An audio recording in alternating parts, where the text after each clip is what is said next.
जय हिंद friends, welcome to Poore academy. पूरे एकेडमी में आपका बहुत बहुत स्वागत है। Today is Tuesday 13th of June 2023. I am going to here analyse the Hindu editorial analysis along with the PIB news down to a daily current affairs. यहाँ पे सारी चीज़ें आपको एक जगह पर प्राप्त हो जाती हैं। चलिए शुरू करते हैं। हर बार की तरह यूपीएससी के प्रीवियस ईयर क्वेश्चन से। तो यहाँ पे यूपीएससी का 2022 में पूछा गया इंपॉर्टेंट क्वेश्चंस है, तो इस क्वेश्चंस की डिटेलिंग को भी देखेंगे, एक्सप्लेनेशंस को भी देखेंगे। तो यहाँ पे पूछ रहा है with reference to foreign on e commerce forms जो कि ऑपरेट कर रहे हैं इंडिया में, इनमें से कौन से स्टेटमेंट सही हैं। तो ये बोल रहा है they can sell their own goods in addition to offering their platform. तो अपने प्लेटफॉर्म, फॉर एग्जांपल अमेजोन की बात करी जाए तो अपने प्लेटफॉर्म पे ऑफर भी कर सकते हैं सेल करने के लिए। दूसरी चीज़ें बोली है कि degree to which they can own big sellers. तो किस डिग्री में वो बड़े सेलर्स को खरीद सकते हैं, इस प्लेटफॉर्म पे लिमिटेड है। तो इनमें से कौन सही है, 1, 2, 3, 4, कौन सा इसमें सही आंसर है आपको बताना है। दूसरा स्टेटमेंट यहाँ पे दे रहा है attorney general of India, solicitor general of India. पहले इसकी एक्सप्लेनेशंस को देखेंगे फिर उसको कवर करेंगे। तो यहाँ पे एफडीआई की अगर बात करी जाए सबसे पहले, तो जो भी फॉरेन ऑन्ड चीज़ें होती हैं वो एफडीआई के तहत भारत में आती हैं। तो यहाँ पे प्रोहिबिट कर रही है retail trading in any form through e commerce. तो ई कॉमर्स के तहत जो भी पॉलिसी आ रही है उसको प्रोहिबिट कर रही है। यहाँ पे एफडीआई की बातें अगर बोली जा रही हैं तो, और ये इंगेज कर रहा है एक्टिविटी को मल्टी ब्रांड रिटेलिंग, यानी एक कंपनी है उसके अंदर बहुत सारी मल्टी ब्रांडिंग भी हुई है। तो ये इस चीज़ों को भी रेसिस्ट कर रहा है, इसको भी रेगुलेट करता हुआ नज़र आ रहा है। तो multi brand retailing trading means selling different product of various brand through one platform, जैसे कि अमेजोन, फ्लिपकार्ट और बहुत सारे ऐसे जो भी प्लेटफॉर्म हैं वहाँ पे ऐसी बातें बोली जा रही हैं। तो यहाँ पे India has not allow FDI in inventory driven model of e commerce. तो ये क्या है आपको बता दें, ये जैसे कि अमेजोन पे आप बहुत सारे, अगर आप कंपनी है, आपका ये कंपनी है, आप अमेजोन पे लगा रहे हैं तो आपके बहुत सारे कंपनी से स्वयं प्रोडक्ट करके अमेजोन पे, यहाँ पे अगर अमेजोन की ही ये कंपनी है ए और यही अपनी प्रोडक्ट इसी प्लेटफॉर्म पे डाली है, तो यहाँ पे प्रोहिबिशन है इंडिया में। ऐसा ज़्यादा से ज़्यादा एक लिमिटेड परसेंटेज में ही चीज़ें करी जा सकती हैं, ज़्यादा नहीं करी जा सकती। जैसे वालमार्ट हो गया, अमेजोन हो गया, यूनाइटेड स्टेट के, ये सब बहुत ही बड़े रिनाउंस कंपनी हैं, बहुत बड़े जाने माने ई कॉमर्स कंपनी हैं। तो रेस्ट्रिक्शंस जो है वो टारगेट किया है किसको, तो लार्जली प्रोटेक्टिंग इंडिया के वास्ट अनऑर्गेनाइज रिटेल सेक्टर को यहाँ पे देखते हुए ये चीज़ें लाई गई थी कि भारत की जो छोटी छोटी दुकानें हैं उनको कहीं ना कहीं दिक्कतों का सामना करना पड़ेगा अगर इस प्रकार से बड़े कंपनियों के ही ब्रांड को और वही कंपनी अपने ही प्लेटफॉर्म पे सेल आउट करती हुई नज़र आएंगी, तो ये इश्यू निकल के आएगी। इसीलिए इस सब चीज़ को इस रेंज से हटा दिया गया है। इंडिया अपने इस पॉलिसी को अमेंड किया है, ई कॉमर्स पॉलिसी को 2018 में, और क्लासीफाई किया है any vendor accounting more than 25%। ये बहुत इंपॉर्टेंट है, याद रखिएगा। 25% of their platforms total sale आज controlled by the market place operator. तो यहाँ पे 25% की रिस्ट्रिक्शंस लगाई गई है, इससे अधिक यहाँ पे चीज़ें नहीं चल सकती अगर स्वयं की ही उसकी प्रोडक्ट है, मैन्युफैक्चरिंग चीज़ें चल रही हैं। तो यहाँ पे स्टेटमेंट 2 जो है वो करेक्ट है, देख सकते हैं यहाँ पे स्टेटमेंट 2 राइट है, पहला स्टेटमेंट यहाँ पे गलत है। तो यहाँ पे लिमिटेशंस तो लगाई गई है जो कि स्टेटमेंट में बोला है। अटॉर्नी जनरल ऑफ इंडिया, दूसरा क्वेश्चन देखा जा रहा है। Attorney general of India, solicitor general of India are the only officers of government who are allowed to participate in the meeting of parliament of India. दूसरा statement कह रहा है according to constitution of India attorney general of India submit करते हैं resignations अगर government की resignations हो जाती है। तो कौन सा इसमें स्टेटमेंट सही है उसकी डिटेलिंग को यहाँ पे देखेंगे। तो option D is the right answer, option D neither 1 neither 2। तो ऐसा बिल्कुल नहीं है, ये ओनली है। यहाँ पे कीवर्ड आपको ध्यान देना है, यूपीएससी जब भी पेपर बनाती है तो आपको कीवर्ड पे ज़्यादा फोकस करना है, जैसे कि ओनली, मोस्ट, ऑल, एवरी, ये सारे कीवर्ड्स इतने इंपॉर्टेंट हैं कि इन पे आप क्वेश्चंस को अपने गलत करते हुए नजर आएंगे। तो ये चीज़ें हैं, ये क्लियर होनी चाहिए। दूसरा स्टेटमेंट क्या बोल रहा है, according to the constitution of India attorney general of India submit करते हैं, तो ये बिल्कुल भी नहीं, इसीलिए neither one neither two is the right answer. इसकी डिटेलिंग को यहाँ पे देखेंगे तो ये right of audience in all court, इनको जाने का हक होता है। पूरी territory of India, union territory of India और टेरिटरी ऑफ इंडिया में भी अंतर है, तो यहाँ पे पूरे भारत के कोने कोने में ये चीज़ें जा सकते हैं। ये आर्टिकल 88 में ये चीज़ें कहीं ना कहीं ये दिखाता है कि he has right to speak, और अपना वो योगदान दे सकता है प्रोसीडिंग में हाउस ऑफ पार्लियामेंट में, और द ज्वाइंट सिटिंग और any committee of the parliament he may be named as a member. तो ये चीज़ें हैं, वो किसी भी पार्लियामेंट के किसी भी हाउस में प्रोसीडिंग करने के लिए अधिकृत है इस आर्टिकल के तहत, लेकिन उसके पास राइट टू वोट का अधिकार नहीं है। क्यों? क्योंकि वो एमपी नहीं है। ऐसी चीज़ें, आपकी चीज़ें क्लियर होनी चाहिए कंसेप्ट। तो अगर एमपी नहीं है तो वोट करने का अधिकार ही नहीं होता है, सिंपल सी बातें हैं ये। इसलिए स्टेटमेंट 1 जो है गलत हो गया। स्टेटमेंट 2 क्या कह रहा है, होल्ड करता है office during pleasure of the president, जब भी प्रेसिडेंट चाहे उनको हटा सकते हैं, उनका प्लेजर ख़त्म हो गया तो वो ख़त्म कर सकते हैं, किसको, एजी को। तो यहाँ पे रिमूव किया जा सकता है बाय द प्रेसिडेंट किसी भी समय, ऐसा ही बातें बोली जा रही हैं। दूसरी चीज़ है वो स्वयं क्विट कर सकता है अपने जॉब को, और क्विट करने के बाद यहाँ सबमिट करेगा रेजिग्नेशन किसी को, तो यहाँ पे प्रेसिडेंट को। यहाँ से भी क्वेश्चंस कई बार आए हैं, ये चीज़ें याद रखिएगा, बहुत इंपॉर्टेंट टॉपिक है, इसलिए मैं इसकी बैकग्राउंड दे रहा हूँ। और ये सारी चीज़ें थी, आशा करते हैं ये सारी डिटेलिंग भी आपको अच्छी लगी होगी। चलिए आगे बढ़ते हैं। जो लेक्स मैंने बताए थे उस लेक्स की डिटेलिंग को यहाँ पे देखेंगे। तो हंगशान लेक, कायगो सो लेक, पंगांग सो लेक, रियूल सो लेक और सुरीग इलिकियांग लेक, सोकर, सोमोरी, सोतांग, ये सब लेक आपके यूनियन टेरिटरी लद्दाख में स्थित हैं। ये बहुत इंपॉर्टेंट लेक है, यहाँ से क्वेश्चंस यूपीएससी बनाया भी हुआ है, बहुत सारे स्टेट पीसीएस भी यहाँ से क्वेश्चंस बनाते रह रहे हैं। तो ये इंपॉर्टेंट सेक्शन था, इसीलिए मैं ये चीज़ें कवर कर दिया। ये सारे लेक आपको आइडियाज़ होना चाहिए किस जगह पर हैं, तो इसकी लोकेशंस भी आपको इम्पॉर्टेंट है। एक बार जा कर के लोकेशंस आप स्वयं देखें, आपको लंबे समय तक याद रहेगी। आशा करते हैं ये सारे लेक क्लियर हो गए होंगे जो आपको यहाँ पे बताया मैं। चलिए आगे बढ़ते हैं पीआईबी न्यूज़ की तरफ। तो यहाँ पे देखेंगे विज्ञान विदुषी 2023 में इनिशिएटिव है ये, किसको, जेंडर बैलेंस को लेके यहाँ पे चीज़ें आई हैं। तो किस डिसिप्लिन में, तो फिजिक्स वाले डिसिप्लिन की बातें बोली जा रही हैं, जो कि डॉक्टरेट की उपाधि फिजिक्स, यहाँ पे डॉक्टरेट वाली उपाधि पीएचडी की बातें बोली जा रही हैं। तो यहाँ पे वुमेन के रोल को लेके बातें बोली जा रही हैं कि फिजिक्स वाले फील्ड में अगर वुमेन को लाया जाए तो ये एक अच्छा अचीवमेंट भी होगा, और ये मुंबई में ऑर्गेनाइज किया गया है। Homi Bhabha centre for science educations Mumbai में स्थापित है, ये इसके द्वारा शुरू किया गया। क्या, विज्ञान विदुषी, किससे रिलेटेड है, तो फिजिक्स के फील्ड में डॉक्टरेट लेवल पे ये चीज़ें बोली जा रही हैं, और ये जेंडर को बैलेंस करते हुए चीज़ें नजर आएंगी। दूसरी जो चीज़ें हैं, 12वां एडिशंस का जॉइंट मिलिट्री एक्स एक्वेरियन, तो ये इंपॉर्टेंट है, यहाँ से क्वेश्चंस कई बार आ जाते हैं। किस किस कंट्री के बीच में ये एक्सरसाइज होता है, कौवा एक्सरसाइज है, ये इंपॉर्टेंट है। तो इंडियन आर्मी और मालदीव की आर्मी एक्स एक्वेरियन यहाँ पे चीज़ें शुरू की है, कहाँ पे, चौबटिया में। ये कहाँ है, उत्तराखंड में 11 से 24 जून को ये चीज़ें चलेंगी। तो एक्वेरियन का मतलब हुई होता है फ्रेंड्स, जो कि एक बायलैटरल एनुअल एक्सरसाइज है। कहाँ कंडक्ट हो रही है, उत्तराखंड में। तो ये चीज़ें इंपॉर्टेंट है, याद रखिएगा।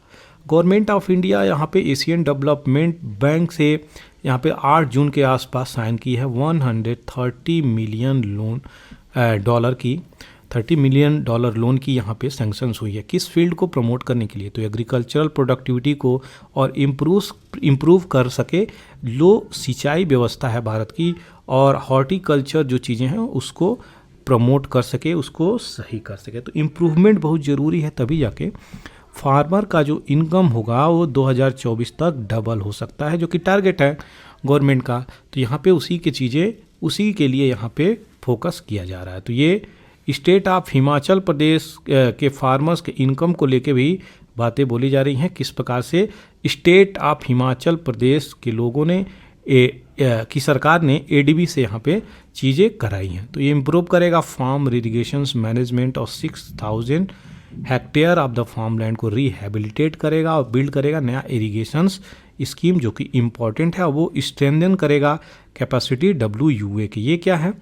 वाटर यूजर एसोसिएशंस, किस प्रकार से वाटर का यूजेज करना है वो भी एप्रोप्रिएट मात्रा में एक इम्पॉर्टेंट एस्पेक्ट हो जाता है। वाटर का एक्सप्लॉयटेशन तो ऐसे सभी लोग करते हैं, लेकिन उसका यूज और रीयूज और ट्रीटमेंट ये इम्पॉर्टेंट एस्पेक्ट हो जाता है, तभी जाके हम लोग अपने रिसोर्स को सही प्रकार से आगे वाले जनरेशन्स को डिलीवर कर पाएंगे। तो यहाँ पे डिपार्टमेंट ऑफ हॉर्टिकल्चर, ये जल शक्ति विभाग और ये हिमाचल प्रदेश की मिनिस्ट्री सब मिलके एक साथ काम करती हुई नज़र आ रही हैं। आगे बढ़ते हैं नए एडिटोरियल की तरफ। यहाँ पे सेकेंड बेस्ट जो न्यूज़ निकल के आ रहा है वो लंदन ओवल में अभी रिसेंटली भारत का वर्ल्ड टेस्ट चैम्पियनशिप हुआ। तो वर्ल्ड टेस्ट चैम्पियनशिप हुआ, उसका वर्ल्ड कप भारत जो अभी सेकेंड नंबर पे आ गया, यानी रनर अप रहा, और यहाँ पे ऑस्ट्रेलिया ने जीत लिया है। तो ये टेस्ट से भी क्वेश्चंस यूपीएससी में पिछली बार का पेपर्स आप देखेंगे जब पिछली बार, तो आपको मिलेगा कि वहाँ से भी क्वेश्चंस ये बनाता है। तो ये कहाँ हुआ, ये इंपॉर्टेंट है, लंदन ओवल में। और ऑस्ट्रेलिया यहाँ पे डिफीट करता हुआ नज़र आया किसको? इंडिया को। तो इंडिया एक बार पुनः दूसरी बार इंडिया हारता हुआ नज़र आ रहा है। 2021 की बात करें, यहाँ पे न्यूजीलैंड और विराट कोहली यहाँ पे सबमिट क्लैश हुआ था, जो कि चीज़ें साउथहैम्पटन में कंक्लूड हुई थी। तो रोहित शर्मा के जो भी लोग हैं बहुत सारे सफ़र किए, बहुत सारे लॉसेस भी हुई, जिसके कारण भारत इस मुकाम पर पहुंची, लेकिन हम सीधे IPL से गए यहाँ पे, जिसके कारण हमको इम्पैक्ट भी झेलना पड़ गया। तो यहाँ पे ऐसी चीज़ें लिखी जा रही हैं, ऐसी चीज़ें बोली जा रही हैं, और ऑस्ट्रेलिया के लोग इस बार वर्ल्ड कप के ताज को ले जा चुके हैं। तो IPL से निकल के सीधे हम लोग यहाँ पे टेस्ट में चले, जो कि हमारी टीम बहुत हद तक उसी माइंड सेटअप से आगे बढ़ रही थी, जिसके कारण हमें ये चीज़ें देखना पड़ा, ये हार का सामना भी करना पड़ा।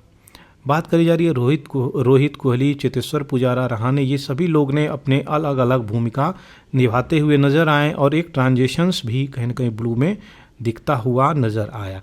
लेकिन ICC ODI का वर्ल्ड कप इस साल इंडिया में ऑर्गेनाइज करने वाला है इंडिया, और ये एक माइलस्टोन हो सकता है। उसके लिए हमें बिल्कुल क्लियर होना चाहिए और टेस्ट को यहाँ पे भूल के आगे बढ़ने की ज़रूरत है। ODI T20 ये सारी जो चीज़ें हैं एक मेजर है, इम्प्लीमेंट करी जा सकती हैं, लेकिन हमारे सामने जो चुनौतियां हैं पहले उसको फोकस करने की ज़रूरत है। ये थी क्रिकेट से रिलेटेड सारी न्यूज़। आशा करते हैं चीज़ें क्लियर हो गई होंगी। चलिए बढ़ते हैं फॉल फ्रॉम द ग्रेस। ये क्या है? ये आपका ब्रिटेन का कुछ इश्यूज है जो आपको मालूम होना चाहिए, इसलिए मैंने इसको डाल दिया। 4 साल पहले की कहानी बताई जा रही है। वहाँ के बोरिस जॉनसन जो प्राइम मिनिस्टर चुन के आए हैं एक टोरी पार्टी। टोरी का क्या मतलब होता है? यहाँ पे एक कंजर्वेटिव फिलॉसफी, यानी ये कंजर्वेटिव पार्टी से रिलेटेड है। क्वेश्चन आ जाए किस पार्टी से थे तो आपको क्लियर होना चाहिए। वो आज के समय में कभी PM हुआ करते थे, आज के समय में एक MP भी नहीं है। तो ये ऐसी चीज़ें हैं, गिरावट हुई क्यों हुई, यहाँ पे ये सबसे बड़ा क्वेश्चंस खड़ा कर देता है। तो कंजर्वेटिव लीडर जो कि क्विट किए ब्रिटिश प्राइम मिनिस्टर के रूप में यहाँ पे जुलाई लास्ट ईयर में, और इनर पार्टी में बहुत सारी आपस में ही मतभेद हो रहे हैं, बहुत सारे विचारों पे, बहुत सारे इश्यूज पे कॉन्फ्लिक्ट अपने में ही हो गया, जिसके कारण यहाँ पे रेजिग्नेशंस यहाँ पे देना पड़ा। तो ये जो भी कमेटी है इस पे पार्टी गेट का स्कैंडल क्या है कि जब लॉकडाउन था तो बोरिस जॉनसन जो है देश में क्या किए हुए थे कि लॉकडाउन लगा दिए थे और लोग आपस में मिल नहीं जा रहे थे, लेकिन ये पार्टी कर रहे थे, जिसके कारण यहाँ पे अपने ही चीज़ों में लॉ को फॉलो करते हुए नहीं पाए गए और यहाँ पे इनके ऊपर कार्रवाई करी गई, जिसके कारण ये सारी इश्यू निकल के आ रही हैं।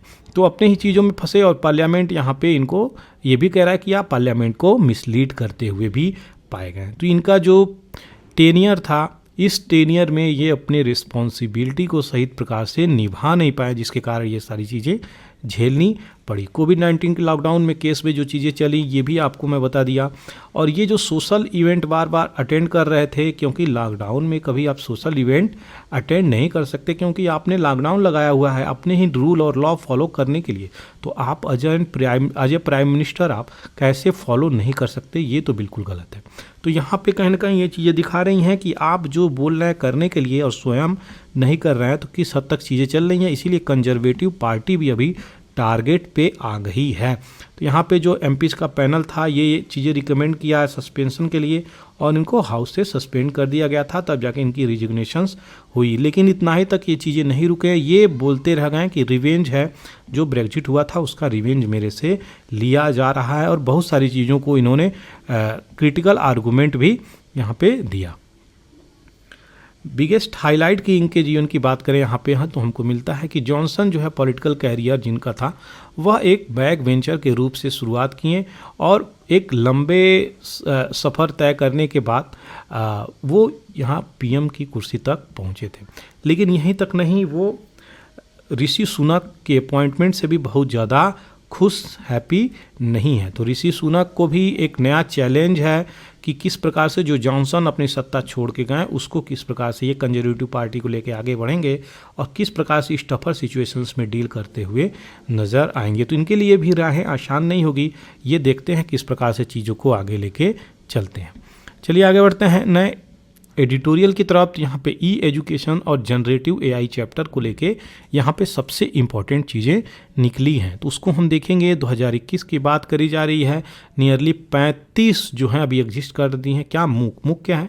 मैसिव ओपन ऑनलाइन कोर्सेज हैं ये, और लर्निंग मैनेजमेंट सिस्टम, ये जो नॉर्थ अमेरिका में चल रहा है LMS, अमेरिका में जो चल रहा है, एशिया यूरोप में LMS चीज़ें चल रही हैं। मूक आपके इंडिया में भी आ चुका है। तो 2021 में 35 के आसपास मूक है, massive open online courses, TV चैनलों पे चीज़ें दिखाई भी जाती हैं, ताकि बच्चे जो है इससे शिक्षा ले सकें।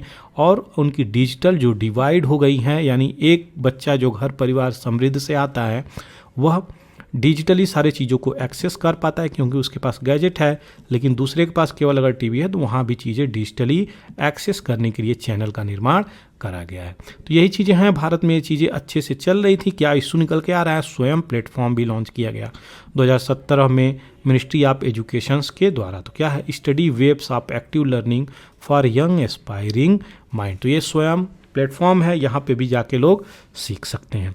वर्ल्ड की लार्जेस्ट लर्निंग ई पोर्टल बताई गई है स्वयं को यहाँ पे, और क्लास सेंट्रल बताई गई है, ताकि ये जो बेनिफिट हो ये स्टूडेंट सेंट्रिक अप्रोच लेके आगे बढ़ सके।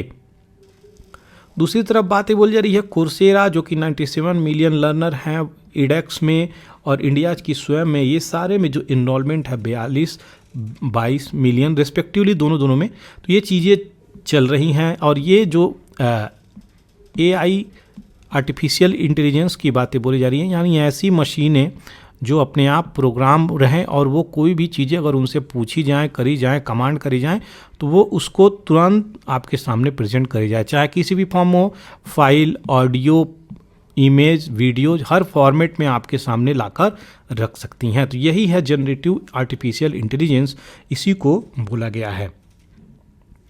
दूसरी तरफ बातें बोली जा रही हैं जो भी फिनेंशियल है मूक प्लेटफॉर्म की, ये बहुत ही नाजुक इनकी स्थिति चल रही है।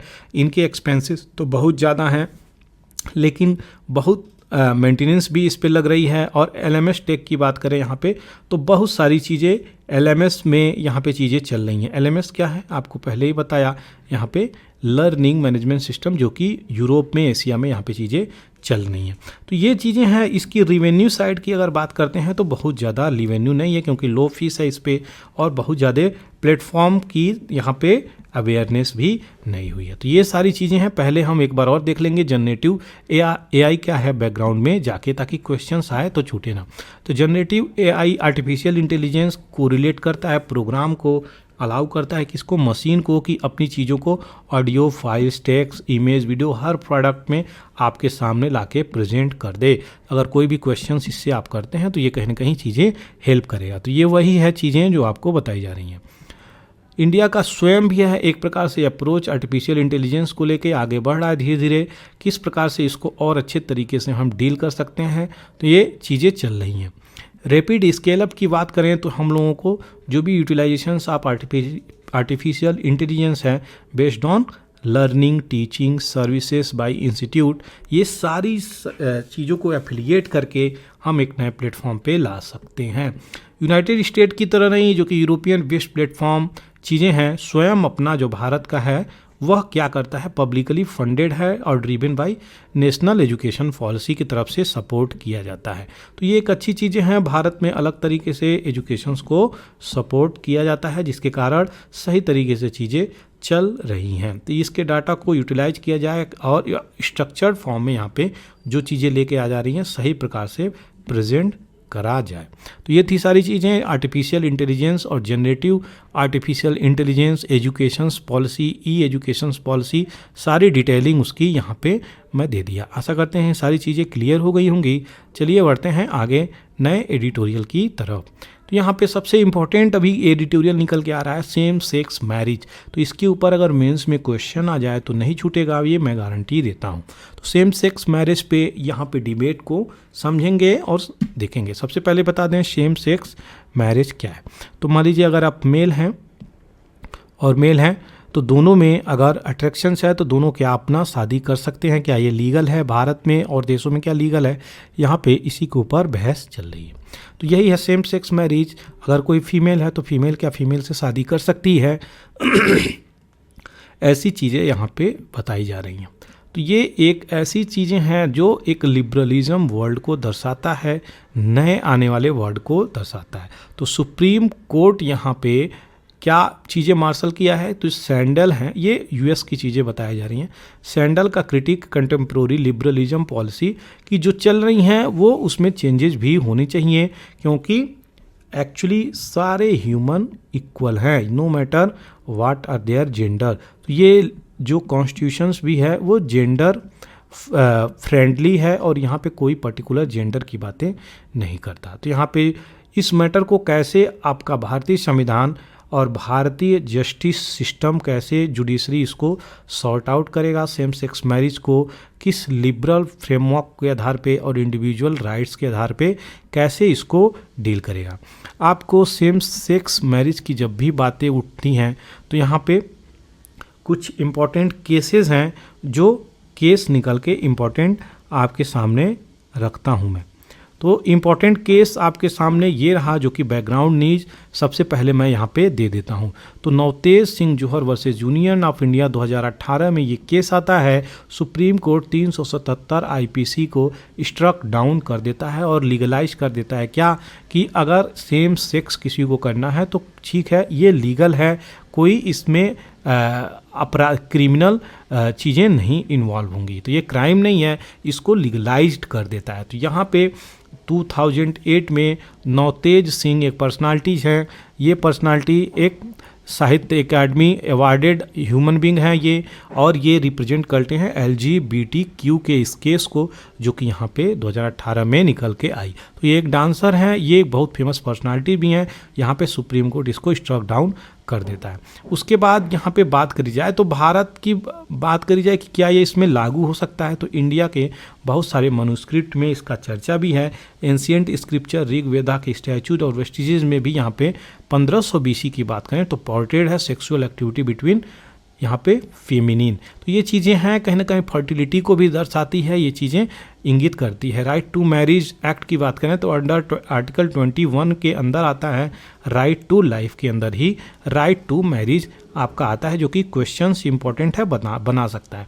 देखिए यहाँ सारे से क्वेश्चन है, कोई ऐसा टॉपिक नहीं है जो यहाँ से क्वेश्चंस नहीं आया हो। और ये कॉन्फ्लिक्ट करता है क्या, होमोसेक्सुअलिटी 14, 15, 19, 21, ये सारे आर्टिकल को कॉन्फ्लिक्ट करता है। इसीलिए यहाँ पे कॉन्स्टिट्यूशंस भी बहुत कन्फ्यूज है, यहाँ पे जुडिशरी भी बहुत कन्फ्यूज है, गवर्नमेंट भी यहाँ पे अपना अलग अलग प्रकार से व्यूज़ निकाल के ले आ रही है कि शादी हमारे भारतीय कल्चर की बात करी जाए तो मेल टू फीमेल ही होता है, यानी अपोजिट जेंडर में ही होता है। और यहाँ पे मेल टू मेल शादी हम कैसे करवाएंगे, जो कि इशू निकल के आ रही है।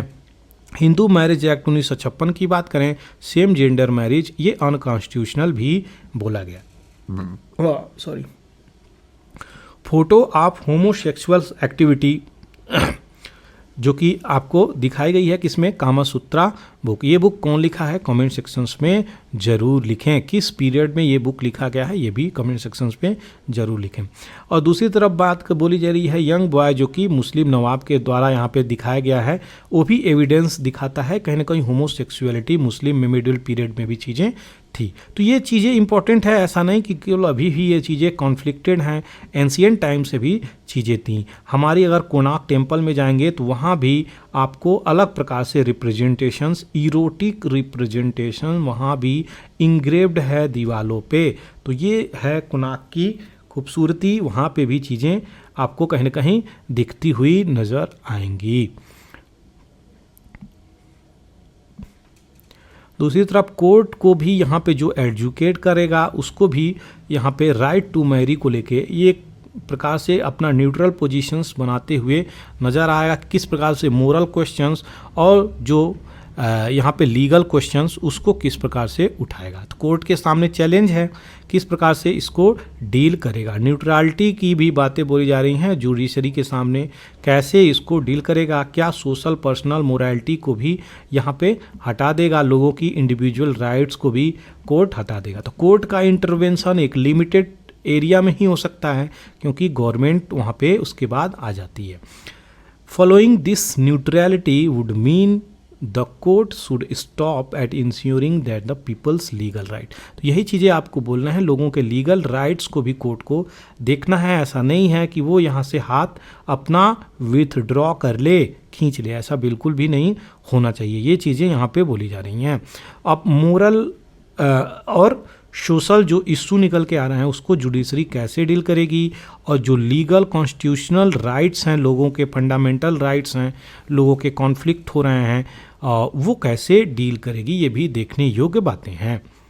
सेम सेक्स मैरिज की अगर हम बातें करते हैं तो कोर्ट यहाँ पे क्या अप्रोच फॉलो करता है कि कम से कम जो डिसाइड किया जाए पिटिशनर के द्वारा यहाँ पे इक्वालिटी इन प्रीवियसी, इसको भी कंसीडर करने की बातें बोली जा रही हैं। तो लोगों की प्रीवियसी भी 21 में अगर आ रही है तो इसको भी, आर्टिकल 21 में आ रही है तो इसको भी कंसीडर करने की ज़रूरत है। क्यों? क्योंकि अगर लोग कोई एक इंडिविजुअल है और दूसरे इंडिविजुअल को वो राइट ना दे तो ये कहीं ना कहीं कॉन्स्टिट्यूशनली उसके साथ हम लोग क्राइम कर रहे हैं। तो ये चीज़ें हैं जो निकल के आ रही हैं, कोर्ट इसमें किस प्रकार से डील करेगा ये भी देखने योग्य बातें हैं। दूसरी तरफ सिटीजन जो ऐसी प्रकार से चीज़ों को देखते हैं, इस मैरिज को, हेट्रोसेक्सुअल्स इंस्टीट्यूशंस को यहाँ पे जो चीज़ें देखते हैं, सेम सेक्स मैरिजेस को रिकॉग्नाइज करने की बातें कहते हैं। इसको ये मैटर ऑफ अंडरस्टैंडिंग होनी चाहिए आपस में लोगों को कि हाँ अगर कोई इसकी डिमांड कर रहा है तो क्यों कर रहा है। क्योंकि आपको बता दूं, एक अकेला व्यक्ति है और सेम सेक्स मान लीजिए मेल है और दूसरा व्यक्ति है वो भी मेल है, तो दोनों अगर आपस में विवाह करते हैं तो भैया आपको आपत्ति किस बात की है। यहाँ पे ये भी क्वेश्चंस उनके राइट्स को लेके उठ जाते हैं। लेकिन रिलीजियस पॉइंट ऑफ व्यू में जब हम जाएंगे तो यहाँ पे आपका सनातन धर्म, हिंदू धर्म कहता है कि मेल और फीमेल होना चाहिए तो शादी होगी। तो यहाँ पे कॉन्फ्लिक्ट हो जाता है। यहाँ पे हिंदू मैरिज एक्ट 1956 के अंतर्गत ये चीज़ें कॉन्फ्लिक्ट हो जाती है। तो वहीं पे ये चीज़ें बनाई गई हैं जिसके कारण ये इशू निकल के आ रही है। इसमें जुडिशरी, गवर्नमेंट और पीपल कैसे अपना रोल प्ले करेंगे, इसी को देखने योग्य बातें हैं। बहुत सारे समाज में ऐसे भी हैं जो ऐसे लोगों को अलाउ नहीं करेंगे। अगर ये चीज़ें अलाउ कर दी सुप्रीम कोर्ट, बहुत सारे लोग हैं इन मेल टू मेल जो शादी करके आएंगे उनको अपने घर में रहने भी नहीं देंगे।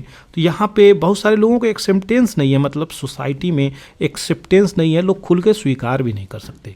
तो ऐसी चीज़ें निकल के आ रही हैं। तो कोर्ट इसको कैसे डील करेगा और सेंटर और स्टेट को यहाँ पे मिलकर डिसाइड करने की बातें बोली जा रही हैं। ये मोरल इशू जो चल रहा है इसको किस प्रकार से डील किया जा सकता है।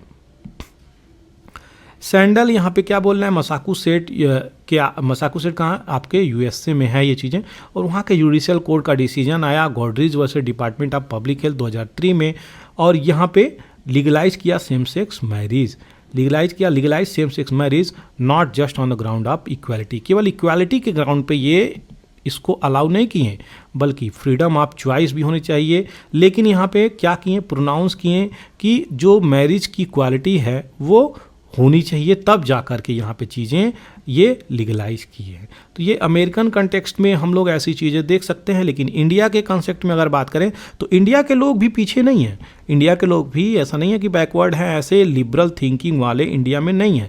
इंडिया भी इसको बहुत प्रकार से ऐसी चीज़ों को देखती है, क्योंकि वेदा में भी चीज़ें वर्णित हैं, पुराणों में भी कहीं ना कहीं चीज़ें आ जा रही हैं, और एंशिएंट टाइम मिडुअल टाइम में अभी आपको मैं बताया जो कि बैकग्राउंड डिटेलिंग के साथ ये चीज़ें आ रही हैं। दूसरी चीज़ें कॉन्स्टिट्यूशनल राइट भी लोगों को यहाँ पे उनको डिमांड को मांगती हुई नज़र आ रही है। तो संविधान भी आ रही है यहाँ पे, और एंशिएंट स्क्रिप्ट भी कई सारी चीज़ें हैं, कई सारे अपने जो इंफ्रास्ट्रक्चर हैं, ओल्ड एंशिएंट इंफ्रास्ट्रक्चर, जो कि जैसे कि आपका यहाँ पे कुनाक टेम्पल है, वहाँ पे भी इंग्रेव्ड हो गए हैं। और ये सारी चीज़ें आपके कहाँ पे मिली हैं, आपके वात्स्यायन का लिखा हुआ काम सूत्रा जो है वहाँ पर भी चीज़ें हम लोगों को प्राप्त होती हैं। यहाँ पे मैंने नाम बता दिया क्या? चलो ठीक है, कोई बात नहीं।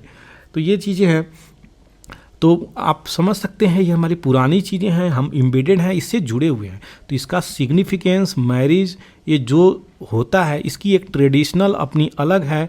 और यहाँ पे इसी को लेके कलकत्ता हाई कोर्ट यहाँ पे 1901 में क्या फॉलो कर रहा है, it is a union of flesh with flesh, bone with the bone.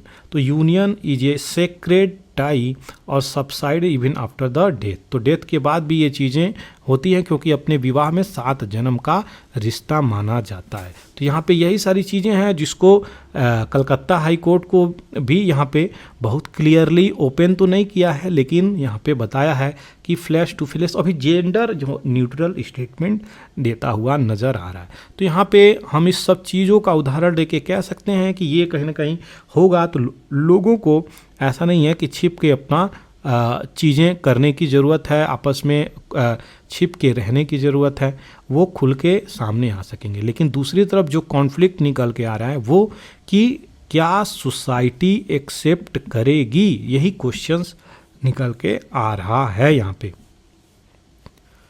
दूसरी तरफ चीज़ें जो है हिस्टोरिकली बात करी जाए इंडियन सोसाइटी की, तो ये एक शेयर्ड कर रही है सेम सेंस ऑफ डिस्ट्रस्ट और हेटरेड होमोसेक्सुअलिटी की बात करी जाए, तो वर्ल्ड की बात करी जाए तो यहाँ पे कहीं ना कहीं ये चीज़ें निकल के आ रही हैं। बहुत सारे लोग इंडिया में सपोर्ट कर रहे हैं, बहुत सारे एंटी भी हैं। तो इस सब चीज़ को समझने योग्य बातें हैं। कोई भी जो सोशल रंबलिंग है होमोसेक्सुअलिटी को लेके यहाँ पे डिक्रिमिनलाइज कर दी गई हैं, लेकिन फिर भी 377 के बाद भी चीज़ें बहुत हद तक नॉर्मल नहीं है, क्योंकि लोग लॉ बनाने के बाद भी लोग एक्सेप्टेंस अपने खुल के नहीं जाहिर कर पाते हैं, लोग एक्सेप्ट नहीं कर पाते हैं। तो पीपल यहाँ पे एक्सेप्ट करना चाहिए, केवल संविधान बनाने से चीज़ें नहीं चलेंगी, यहाँ पे लोगों को अवेयर भी करने की ज़रूरत है।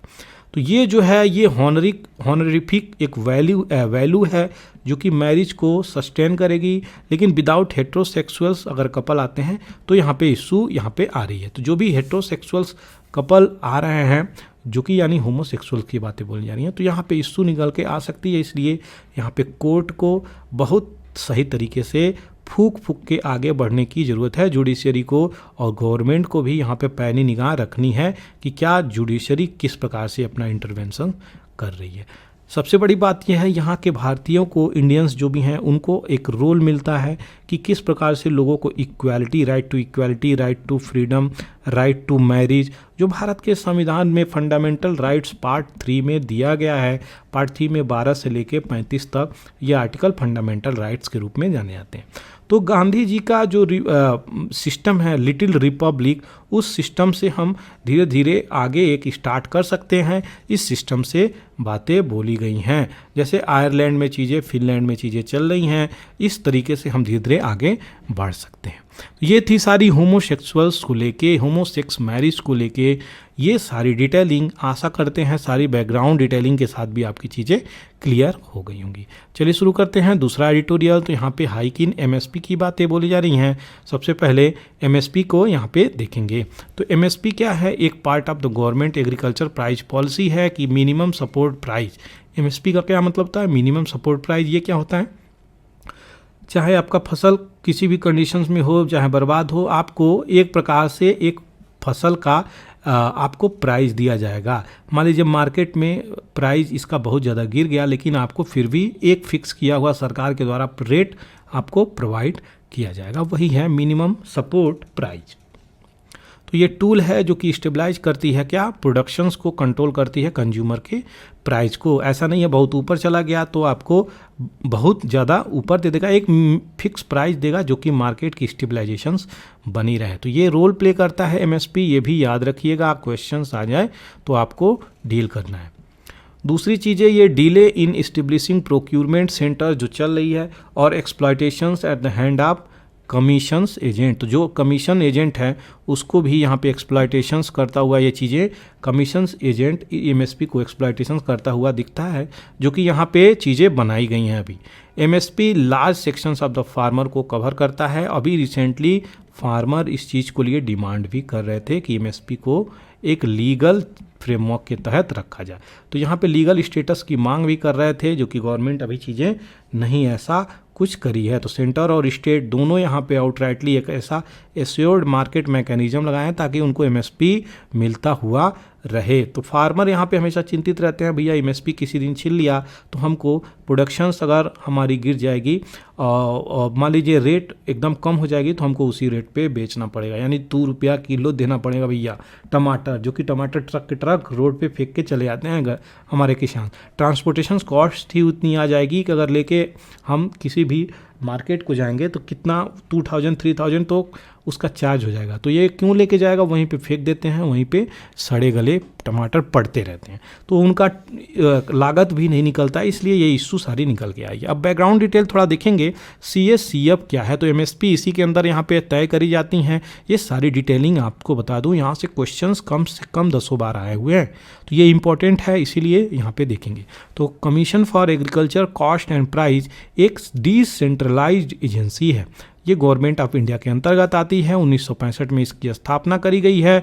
किस रूप से, तो एग्रीकल्चर प्राइस कमीशंस के रूप में जानी जाती थी, अभी इस नाम से जानी जाती है। 1985 में इसका नाम बदल के CSCP कर दिया जाता है, जो कि commission for agriculture cost and prices हो जाती है। सबसे पहले बता दूं, ये एक एडवाइजरी बॉडी है, कोई स्टैचूटरी बॉडी नहीं है। स्टैचूटरी बॉडी क्या होती है, अगर कोई पार्लियामेंट में एक्ट के थ्रू चीज़ें बनती हैं तो वो एक स्टैचूटरी मॉडल हो गई, यानी स्टैचूटरी अगर कोई बॉडी बनाई जा रही है तो स्टैचूटरी बॉडी बोली जाएगी, स्टैचूटरी लॉ लाया जाए तो स्टैचूटरी लॉ बोली जाएगी। लेकिन ये एडवाइजरी बॉडी है, यानी एग्जीक्यूटिव रेजोल्यूशंस के हिसाब से ये चीज़ें चली हैं। किसके अंतर्गत आता है, तो ministry of agriculture farmer welfare के अंदर आता है। यहाँ पे एमएसपी ये चीज़ें कमीशंस इस्टेब्लिश करता है। तो कमीशन वाज इस्टेब्लिश कि क्या रिकमेंड करेगा एमएसपी, तो ये CSCF एमएसपी रिकमेंड करता है, क्योंकि एडवाइजरी बॉडी है तो रिकमेंड ही करेगा किसको, गवर्नमेंट को। तो यहाँ पे कल्टीवेटर फार्मर इन सबको देखते हुए सारी चीज़ें तय करते हुए चीज़ें करता है। तो किसने एमएसपी कितने चीज़ों में मिलती है, 23 कमोडिटीज़ में हमें मिनिमम सपोर्ट प्राइस प्राप्त होती है। जैसे 7 सीरियल हो गए, पैडी, व्हीट, मेज, sorghum, मिलेट, बार्ली, रागी, और 5 पल्सेज हो गए, ग्राम, तूर, मूंग, उड़द और लेंटिल। 7वां जो है ऑयल सीड हो गए, और 7 ऑयल सीड की बातें बोली जा रही हैं। 4 कॉमर्शियल क्रॉप हैं, तो कोपरा, शुगर केन, कॉटन और रॉ जूट, ये सारे इंपॉर्टेंट हैं। इसकी जो कंपोजिशंस की बात करी जाए मेंबर की, तो यहाँ पे चेयरमैन होते हैं और मेंबर सेक्रेटरी होते हैं जो कि, और 1 मेंबर ऑफिशियल्स होते हैं और 2 मेंबर नॉन ऑफिशियल मेंबर होते हैं। तो इंपॉर्टेंट है ये चीज़ें, कंपोजिशंस याद रखिएगा। नॉन ऑफिशियल मेंबर जो होते हैं वो फार्मर कम्युनिटी से आते हैं। दूसरी तरफ वो, ये तो पहली एमएसपी हो गई, अब हो गई FRP। तो जब भी शुगर केन की बात आएगी तो भैया यही चीज़ आती है, FRP, fair and remunerative price. यही प्राइस तय करती है यहाँ पे मिनिमम प्राइस की क्या होनी चाहिए, शुगर केन किस रेट में बेचेंगे और किस रेट में फैक्ट्री वाले, इंडस्ट्री वाले खरीदेंगे। तो यहाँ पे यही चीज़ें फिक्स करती हैं। और cabinet committee on economic affairs on the basis of recommendation of CACP। तो यहाँ पे ये cabinet committee on economic affairs जो कि फिनांस मिनिस्ट्री के अंतर्गत आता है, ये तय करता है। तो FRP शुगर केन के लिए अलग से दिया जाता है, MSP 23 के लिए अलग से दिया जाता है। आशा करते हैं ये सारी चीज़ें आपकी क्लियर हो गई होंगी, ये जो भी चीज़ें मैंने यहाँ पे बताया। चलिए यहाँ पे देख लेते हैं ये बेंचमार्क जो अभी राइज हुआ है, क्योंकि MSP न्यूज़ में था तो अभी राइज हुआ, तो उसकी बैकग्राउंड डिटेल आपको अभी इसीलिए मैं दिया। तो MSP 2023-24 में आप देख सकते हैं, पैडी का 2183, रागी का 3846, मूंग का 8558, 6620, कॉटन का चल रहा है। लेकिन डिफरेंस इन परसेंटेज की बात करी जाए तो कितना है, पैडी में 7%, 7.4% रागी में, 10.3% के आसपास मूंग में, और कॉटन का 8.8%। तो ये 5 से 10% का हाइक है खरीफ क्रॉप में। खरीफ क्रॉप का सीजन आप कमेंट सेक्शंस में लिखें तो जल्दी से, कब ये बोए जाते हैं, कब काटे जाते हैं, कौन कौन इस खरीफ में आते हैं, क्योंकि यहाँ से क्वेश्चंस यूपीएससी, स्टेट पीसीएस और बहुत सारे कॉम्पिटिटिव एग्जाम में पूछे गए। तो ये थी सारी डिटेलिंग, आशा करते हैं ये चीज़ें कवर हो गई होंगी। चलिए आगे बढ़ते हैं। कोविन वैक्सीनेशन डाटा अभी आउट हुआ है, जो गवर्नमेंट डिनाई कर रहा है कि इसमें कोई भी ब्रीच नहीं हुई है, कोई इशू डाटा लीक वगैरह नहीं हुई है। तो कोविन पोर्टल कई सारी चीज़ों को यहाँ पे इंडिकेट करता हुआ नज़र आ रहा है। तो सेफगार्ड है, डाटा प्रिवेसी है, घबराइए मत। आप जो भी चीज़ें करेंगे यहाँ पे आपकी चीज़ें सेफ होगी। जब भी कोविड आई थी, इस प्लेटफॉर्म पे, इस सिस्टम पे यहाँ पे अपडेट हो जाते थे आपके ऐप पे कि आज कितने केसेस निकले, कितने लोग रिकवर हुए, कितने लोगों की डेथ हो चुकी है। तो ये चीज़ें आपको यहाँ पे बताई जा रही हैं, ये इम्पोर्टेंट चीज़ें हैं। बॉम्बे हाई कोर्ट अभी इनको रिलीफ दिया है राहुल के डिफेमेशन केस में। तो यहाँ पे आपको बता दें, जब ये रैली कर रहे थे तो रैली के दौरान यहाँ पे ये कुछ लेके चौकीदार चोर है का स्टेटमेंट दिए थे, उसके ऊपर नरेंद्र मोदी को लेके यहाँ पे चीज़ें चली थी। तो चौकीदार चोर है तो इनको डिफेमेशंस का केस लगा दिया गया। किसके द्वारा? महेश श्रीमल के द्वारा फाइल किया गया है। अगस्त 2 को यहाँ पे सुनवाई होगी। तो यहाँ पे अभी कुछ रिलीफ दे दिया गया है।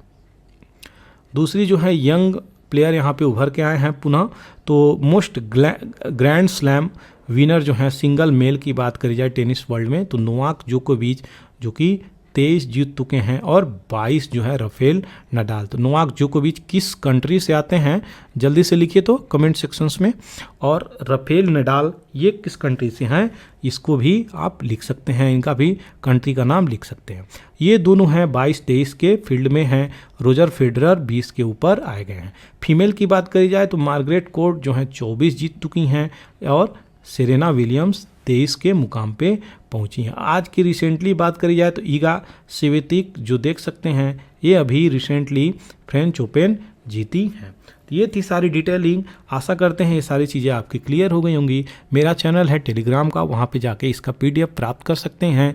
जो लोग नए हैं चैनल को शेयर करें फ्रेंड्स के साथ, शेयर करने से नॉलेज और बढ़ता है। तो लोगों से शेयर करिए, लोगों से, और जितना आप शेयर करेंगे उतना चैनल का ग्रो होगा। थैंक यू फॉर वॉचिंग पूरा academy the Hindu editorial analysis.